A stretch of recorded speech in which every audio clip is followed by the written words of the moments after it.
Partia Demokratike Degalushnje, natyrisht që ka dhe organizimin e saj me strukturat, patjetër që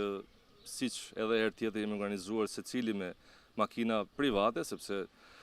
gjithmonë e kemi të pamundur që të organizojmë mjetet transportit publik, pasi nuk lejohen, kështu që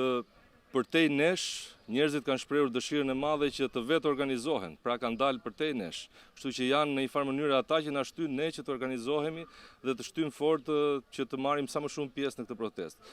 Kështu që në bazë të kontakte dhe informacione që unë kam, numri i lushnjarëve sot në protestë do të jetë tepër i madh dhe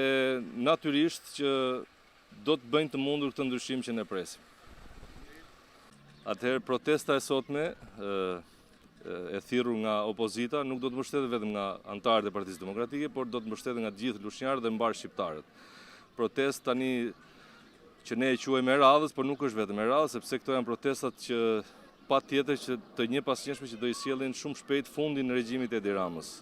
Natyrisht lushnjarët sot si çdo herë do të jenë patjetër aty, do të mbështesin këtë protestë të thirrur sepse siç dihet botërisht ka 1001 arsye, në fundit gjithë bota po tregon që njerëzimi do kthehet nga e mbara dhe jam i bindur që të gjithë shqiptarët do ta vlerësojnë këtë ndryshim dhe do ta bëjnë këtë ndryshim shumë shpejt për gjithë kombin tonë.